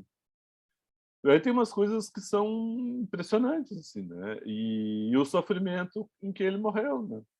Assim, pô, uma semana antes ele estava pedindo dinheiro porque ele estava com a mulher que tinha, né, adoecido, enlouquecido, e ele doente, e tendo que continuar trabalhando, né? E cuidando dela, dos filhos. E morreu sofrendo pra caramba. Ah, essa dimensão do sofrimento que é muito grande, né? E aí, no entanto, permaneceu, né? Enfim, né? Então, assim, tem essa coisa da poesia, da força da poesia e da arte é muito legal. A história dele é muito triste, é muito triste, assim. Eu acho... cada vez que eu volto, é uma das biografias das que a gente viu aqui, a mais triste mesmo, né? Assim, tem todo um sofrimento do Raul Pompeu, que comete suicídio depois, mas é diferente. Tem uma coisa assim que ele vai lá por se sentir propriamente agredido, tinha um excesso dele, provavelmente muita coisa difícil de se relacionar, mas é diferente do Cruz de Souza, do sofrimento que ele tem por ele e pela família, né? Acho que vai estendendo ali. E aí toda aquela ideia de um ideal que ele perdeu, né? Diga. E, tipo, eu não sei porquê, mas eu acho que isso dá uma coisa a mais para a obra, sabe? Saber da história por trás. Parece que, assim, deixa um pouco, eu não sei, emocionante, mas traz um sentimento diferente, sabe? Tu lê aquilo ali e tu pensar, meu Deus. Por exemplo, eu tinha lido um livro da Virginia Woolf, uns poemas, assim, dela, sabe? E depois de muito tempo depois que eu descobri a história dela e quando eu peguei a obra para ler tudo de novo, parece que traz um outro tipo de sentimento, sabe? Uma outra coisa. E a história dela também é de muito... Nossa, o final, assim... Que é uma das coisas, assim, eu acho difícil a gente lidar, né? Mas realmente, assim, pensando... que eu penso no final dela, que ela comete suicídio, mas, assim, eu fico lembrando dos ensaios. Ela tem aqueles ensaios também aos leitores, tem aquele conto do espelho, o Miss Dalloway. Miss Dalloway, para mim, ainda... Eu não sou... assim, me afastei muito da leitura da literatura de língua inglesa, mas, assim, Eu passei ao farol. É impressionante. E aí, realmente, eu acho que veio o sofrimento, né? É que eu tenho uma coisa que eu tenho que cuidar, que é a minha... E é uma formação, né, que tem, que eu tive na área de literatura, que era uma formação que se afastava da biografia dos autores. Porque na época que eu fiz a letras, mestrado, assim, até o doutorado, assim, e eu acho que agora tem uma tendência a revisar isso por um caminho mais ponderado. Qual era o limite? É que tinha o limite em relação às explicações biografistas, né? Como se a biografia definisse a obra, né? Então, assim, tinha, por exemplo, aqueles limiares assim do... Bom, um exemplo da semana que vem, da semana que vem, né? Que é o Augusto dos Anjos, do Eu e Outras Poesias, que ele era usado como objeto de estudo na psiquiatria, né? Porque ele seria um exemplo, a obra dele, de testemunho de loucura. Então, você afastava disso. Agora, olhando o Cruz de Souza, olhando os outros autores que a gente viu, a gente vê como é importante a dimensão biográfica e a inserção deles desde a vida pessoal até o campo intelectual, né, o circuito em que eles atuam, assim, do jornal, das revistas, com quem eles dialogam, etc., como é importante para compreender a obra. E aí tu tem toda a razão, quer dizer, dá um outro engajamento, né? Porque daí a gente sabe quem é aquele que está dizendo e compôs aquilo, né? Assim, que eu acho que é uma coisa importante. Eu acho cada vez mais eu tenho achado importante isso, assim, de fazer, porque a gente consegue trazer para o contexto em que ele escreve, com quem ele fala, com quem ele se relaciona, e muito do que aparece na obra tem um quê de transfiguração disso, né, dessa experiência. Então, assim, isso é uma coisa, essa é uma lembrança importante, assim, que tem, né? E a história do Cruz de Souza é uma história marcante, né? Das que eu vi, assim, eu achei a mais marcante. Paralelo com ele é a do Lima Barreto, né? Assim, um livro que eu recomendo para o Lima Barreto, não está aqui à mão, que é O Cemitério dos Vivos, né?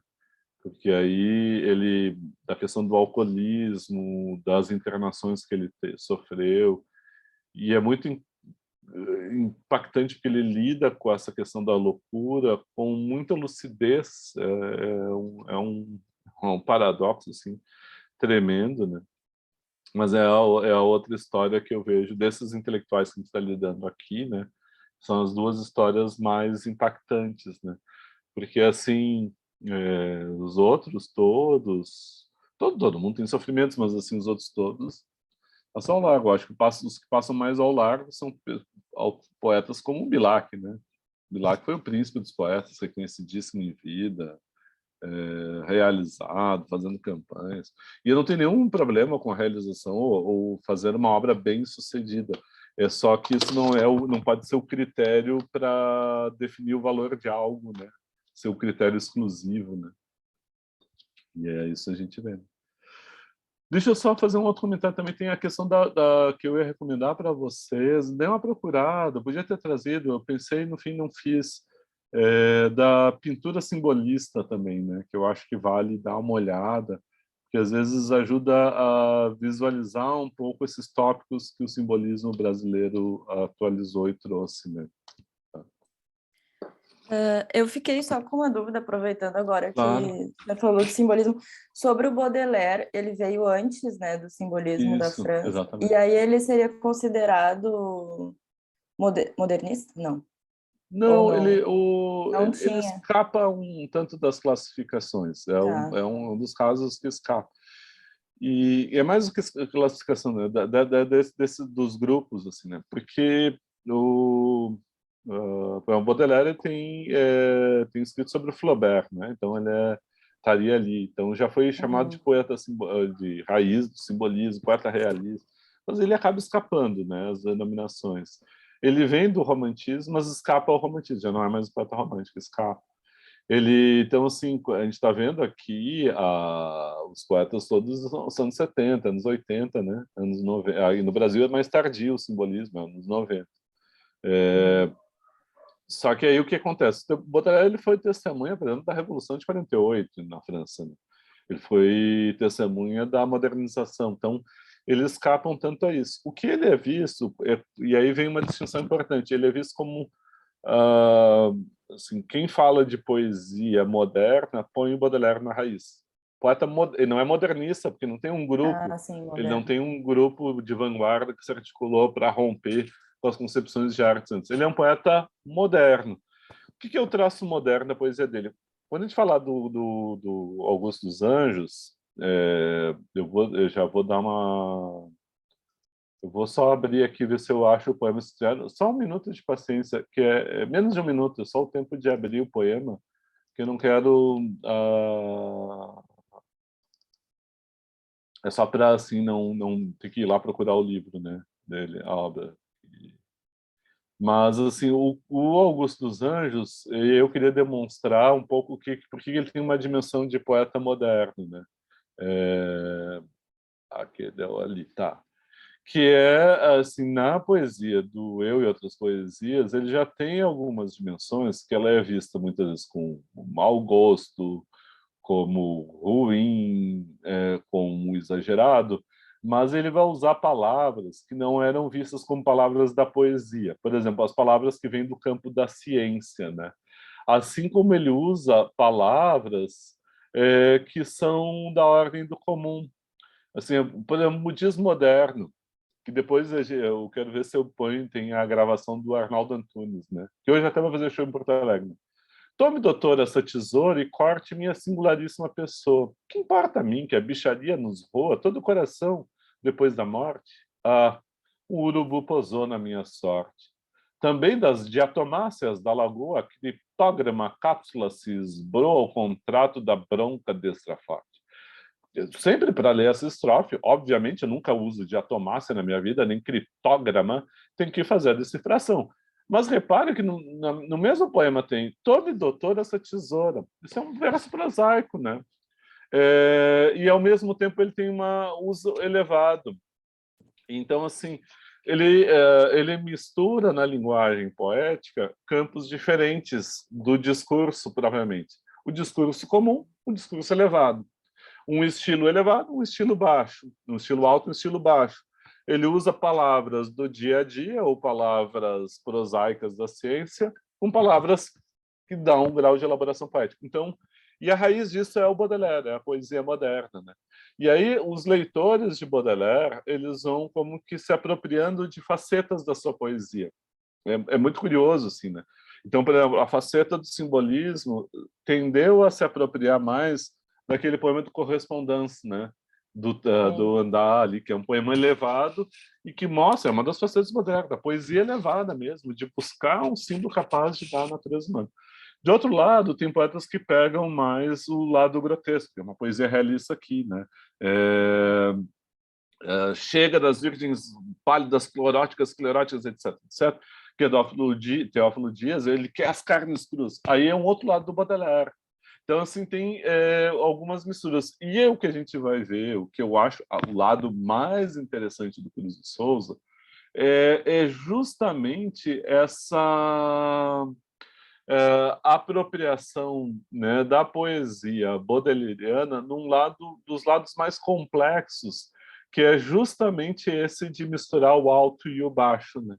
Qual é o poema mais famoso do Cruz? Eu vou dizer qual é o poema mais famoso. Eu acho que é o mais famoso, é os versos íntimos, que ele quer ir para declamado. Né? Vês, ninguém assistiu ao formidável enterro da sua última quimera. Somente em gratidão esta pantera foi tua companheira separada. Acostuma-te à lama que te espera. O homem que nesta terra miserável mora entre feras sente inevitável necessidade de também ser fera. Toma um fósforo, acende teu cigarro. Isso é um verso.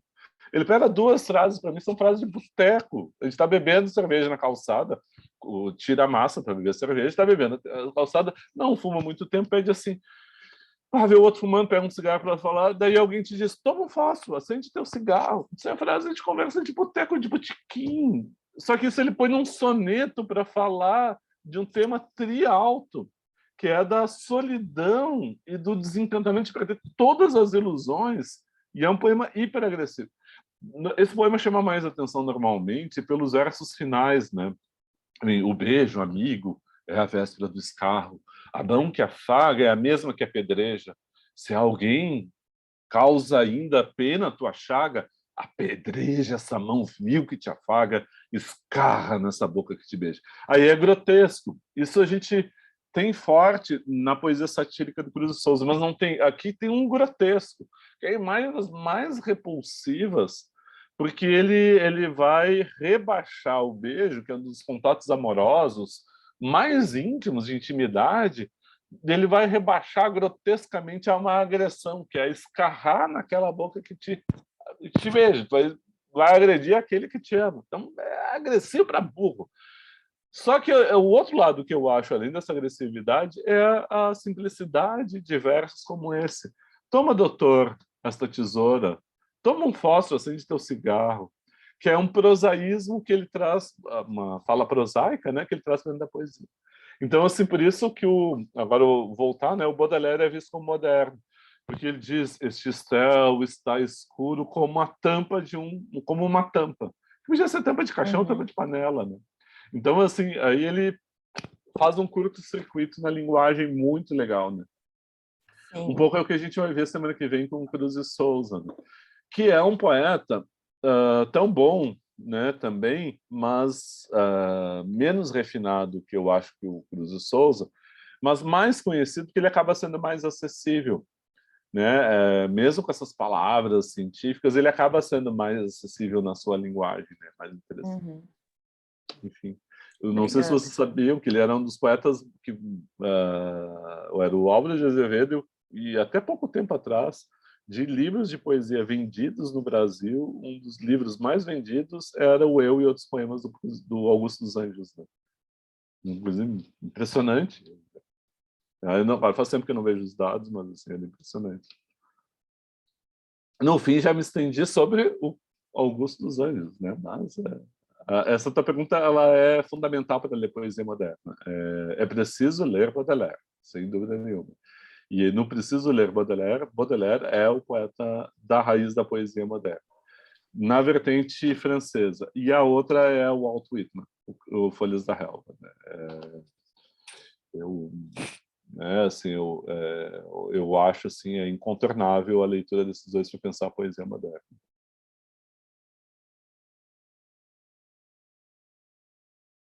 Não sei se vocês querem comentar mais alguma coisa. Gente, 12h20. Meio-dia e 20. Vamos encerrar por aqui, então? Pode ser? Então tá, gente. Tchau, Sora. Sora. Até semana que vem. Tchau, até Sora. semana que vem. Obrigada. Falou, colega. Almoço para todos. Abraço. Tchau. Sora, eu gostaria de falar contigo, se puder. Pode. Diga lá, Raíssa. Deixa eu parar a gravação aqui, perdão. Tá bem.